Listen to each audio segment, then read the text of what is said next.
The Galactic Council had been laughing for 3 cycles.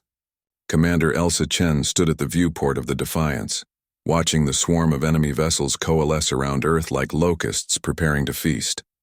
Behind her, the bridge crew worked in tense silence, their fingers dancing across holographic displays that painted the situation in stark, unforgiving numbers. "They're broadcasting again," Lieutenant Zia Okafor said from the communications station, his dark eyes reflecting the amber glow of his screens. "Put it through," Elsa replied, her voice steady despite the knot in her stomach. The face that materialized above the command deck belonged to Warlord Crixol, his chitinous features arranged in what passed for a smile among the Velkaran species. "Humans," he hissed, mandibles clicking in amusement. "Your resistance is quaint. 1 fleet to defend your homeworld? The Council has sent 300 warships. Surrender and your deaths will be swift." Elsa met his compound eyes without flinching. 1 fleet is all we need."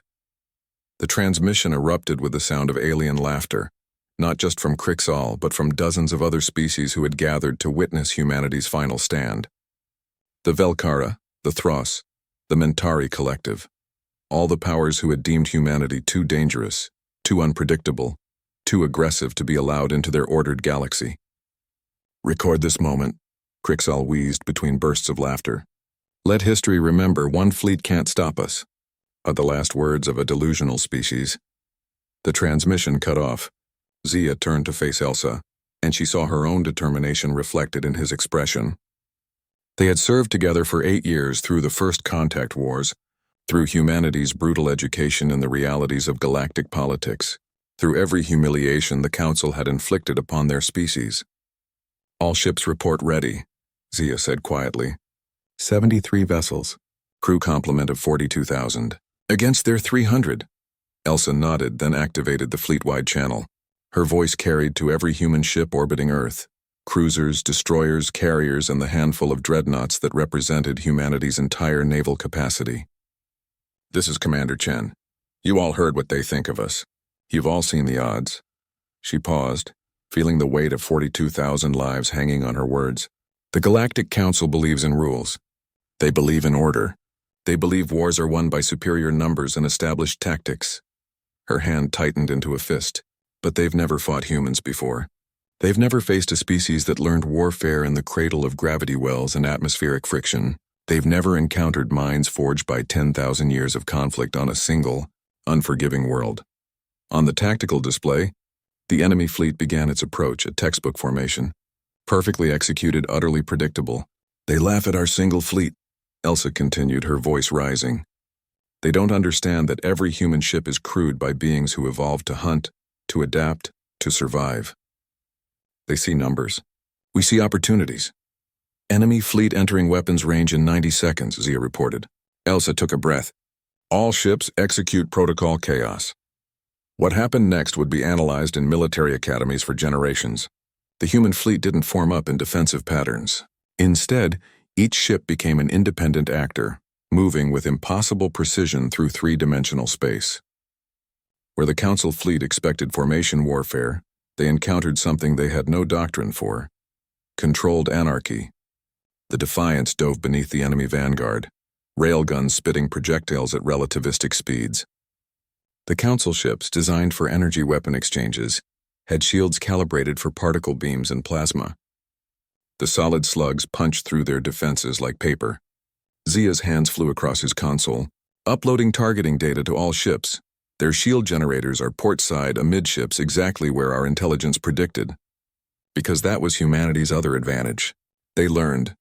Every encounter with Council species, every diplomatic slight, every technological exchange, humans had been watching, analyzing, finding weaknesses. The battle became a maelstrom. Human ships used Earth's gravity well like a weapon, slingshotting around the planet to build velocity impossible in open space. They used atmospheric skimming to shake pursuit.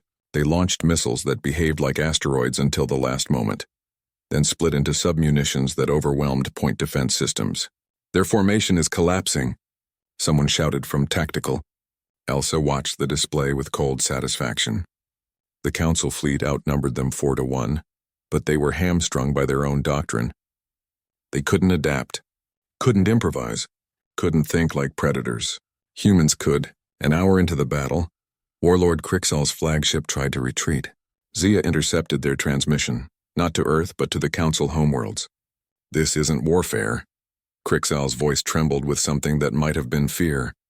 "They're not fighting like any species should. His ship died in a flash of nuclear fire as the Defiance's main battery found its mark. By the second hour, the Council fleet was broken. 73 human ships remained operational. Fewer than 80 enemy vessels limped away. Their formation scattered, their pride shattered. Elsa stood at the viewport watching debris burn in Earth's atmosphere like falling stars. Zia approached, his uniform scorched from a console fire during the battle, but his eyes were bright with fierce pride. "Casualties?" Elsa asked quietly. 8 ships lost. 6,000 dead, Zia reported. His voice dropped. "But Earth stands." Elsa nodded slowly, feeling the weight of those losses. 6,000 lives, but 42,000 lived. And 8 billion humans on the planet below would see another sunrise. "Open a channel to the retreating Council ships," she ordered. When the connection established, Elsa didn't smile, didn't gloat. She simply spoke the truth that would echo across the galaxy. "You were right about one thing. One fleet can't stop you. But one human fleet? That's a different story. Remember that the next time you think about laughing at us." The transmission ended. Around Earth, humanity's battered but unbroken fleet held position, a warning written in fire and steel. The galaxy had laughed. Humanity had answered.